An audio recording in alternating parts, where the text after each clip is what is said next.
Hi art beaters, Becky here, and I've got a brand new video for you today. Today we're going to be talking about choosing beading needles.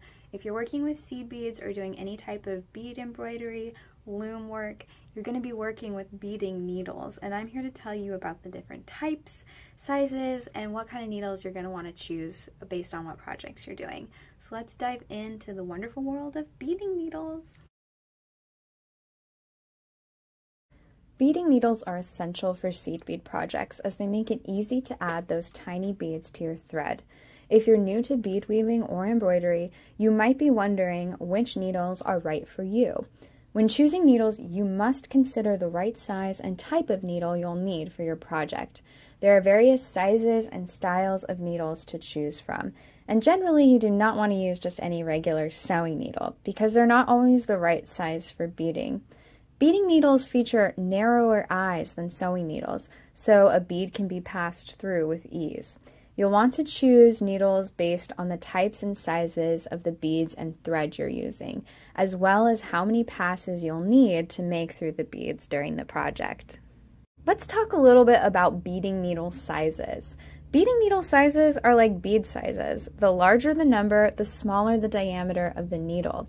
The size has nothing to do with the length of the needle, but actually describes the width of the needle's eye. Smaller needles with a larger size number are ideal for stitching with smaller beads, especially for multiple passes through beads. In general, a needle size number corresponds to the same or similar bead size number.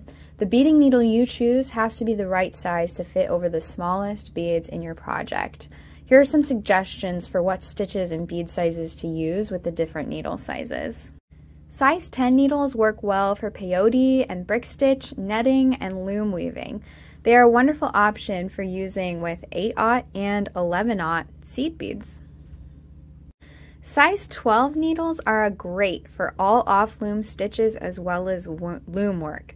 Use them with 8/0, 11/0, and 15/0 beads. This is one of my go-to beading needle sizes. It's just a really great versatile one to work with. Size 13 needles can be used with all off-loom stitches and in loom work.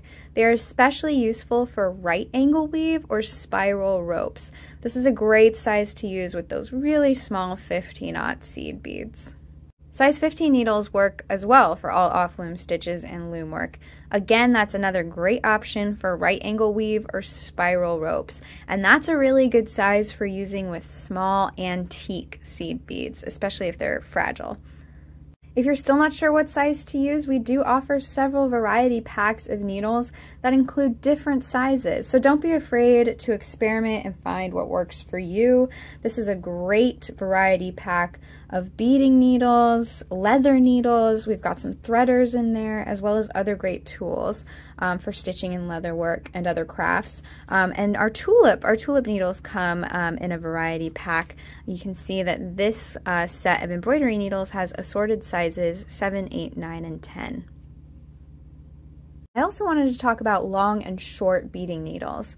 Even though the number size of a beading needle has nothing to do with its length, there are still long and short options for beading needles.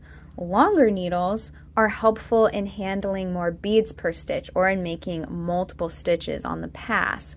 They are also helpful for stringing. Shorter needles, like this one, are ideal for using in stitches that require passing through 1 or 2 beads at a time, as they allow for more control. Shorter needles are also less likely to break in the course of a project, so keep that in mind. You might be asking, should beading needles be sharp? Beading needles can feature different styles of tips, and you'll want something smoother or sharper depending on what type of work you are doing. Smoother, slightly rounded tips help avoid splitting thread when bead weaving. Sharper tips make it easy to run smoothly through fabric. You should also know that beading needles that are called sharps, like these, may not actually refer to a sharper point. The name actually refers to their shorter length. So that's a good thing to keep in mind as well. Alright, so once you've figured out the different sizes and lengths of beading needles, there are still all of the different types to consider. So what are some of the different types of beading needles? English beading needles. English beading needles are long, thin, and flexible. They're perfect for bead embroidery and weaving projects where passing through multiple beads is a must.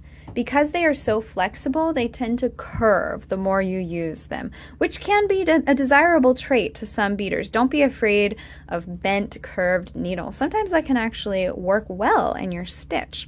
My needles are always bent. And the most commonly used sizes of English beading needles are sizes 10 and 12. We also offer Japanese beading needles. Tulip is an excellent brand of Japanese beading needles. It's the largest producer of needles in Japan with a rich history of needle making. Now, these needles are renowned for their high quality and are available in similar sizes and styles to the English versions. They are very smooth, so they won't snag on fabric or thread, and they are stiffer than English beading needles, too. Big eye needles. These types of needles make threading very easy. The entire needle opens up, and I'll show you how that works just right here. So you can see that the entire needle opens up down the center, allowing for any type of stringing materials. And they are thicker than English beading needles, and they're best used for stringing projects, crocheting, and knitting with beads, working with stretch cord, and more. And we have a video for how to use these too. Finally, twisted beading needles. These needles feature flexible strands of twisted wire and a large eye, and they're often used for stringing pearls and gemstones onto silk cord. Now, our line of Griffin silk cord comes with this type of needle already attached, so our Griffin silk cord is really easy to use with pearls and those smaller stringing holes because of that. Thank you guys so much for watching. Hopefully that helps you pick the perfect needles for your next project. I have links to all of the needles you can find on our website, artbeads.com, in the video description, so make sure to check those out and do some shopping. Stock up on some great needles for your projects. And don't forget to leave a like and a comment. Let me know if this video was helpful to you. Give me your questions for what else you need help on in the beading world. Love hearing from you and love helping you with these topics. So please leave a like and a comment, and make sure to subscribe so you're the first to know when more videos like this one are out. Thank you guys so much, and I'll see you next time. Bye.